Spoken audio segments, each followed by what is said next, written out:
What do you mean you don't have a sales onboarding process in place? Are you kidding me? Any one of you, you need to have a sales onboarding process in place.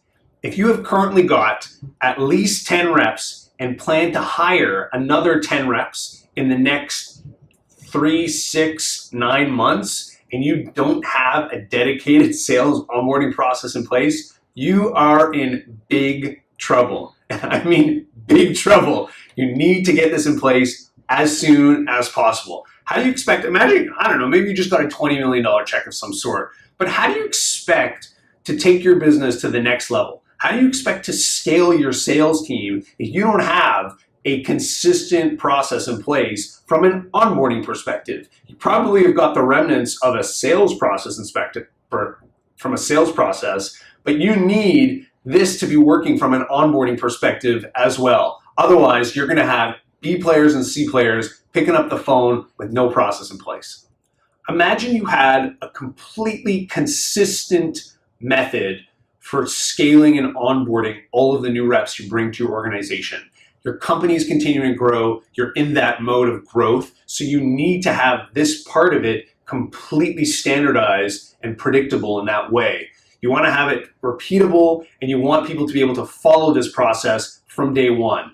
These tools or these processes from an onboarding perspective need to be measurable. They need to have outcomes that can be measured such that your sales managers, your sales enablement leaders, yourselves can all be more effective at getting the reps up to speed quickly and make better decisions as these reps are ramping. Your sales onboarding process needs to be as predictable as your actual sales process. You want to know that your deals of a certain persona can close at a certain amount within a certain period of time. You need the exact same predictability and consistency with the sales onboarding program as you continue to scale. So let me walk you through a quick framework on how to make this happen at scale. We call this the sales onboarding core structure. And it's basically going to work out to be 5 circles. The first circle here is people. So who are the players involved? You need to think of creating a hierarchy of all the key people that are going to be responsible for different pieces of the onboarding program. So it could be sales leaders, it could be sales ops, it could be the sales management team, the reps themselves, who's accountable for what and by when. So that's on the people side. The next circle here is on the process side. You need to have some type of process or framework in place. Now, this doesn't have to be very complicated. I've said that in the past, but you need something that's consistent and in place that can be benchmarked and that can ultimately be measured. The next piece here is the tools. What tools are the reps going to be using during their onboarding process, and how will they help? So you want the rep tools here. This is to make them better at their job. You also want the enablers, so be it the sales enablement team, managers, you want them to have tools to be more effective, and also so they can just see how reps are progressing and starting to get insights so you can create a consistent and repeatable sales onboarding process. The fourth part of this sales onboarding core structure is training. So what training and materials do you actually need to drive all of these results in a consistent way? What are the milestones? What type of coaching is required? What type of practice should be in place?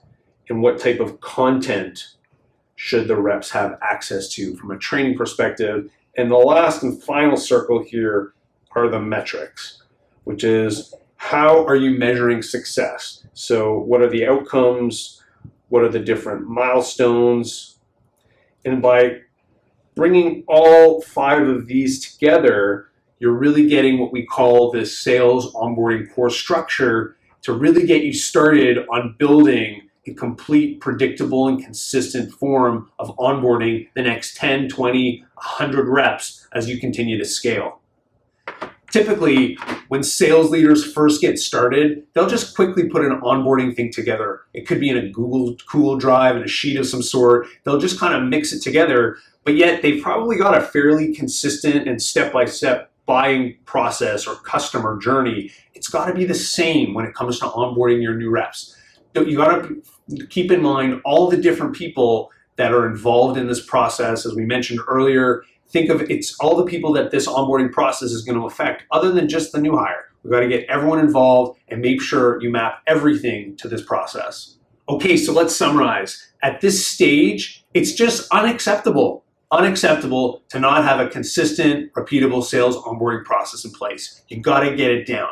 And then it's important that within this, that you have it such that it's going to be the foundation of as you continue to scale. Unless you're just planning to hire a handful of reps over the next year or 2 years, don't worry about it. But if you've got plans of growth and plans of growing your organization and growing revenue like never before, you need a repeatable and predictable sales onboarding process. So as we said, include the people, the process involved, the tools, the training, and all the metrics to get the best results for your sales onboarding program today, tomorrow, and as the future and you grow.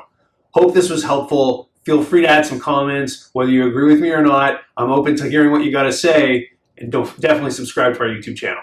See you next time.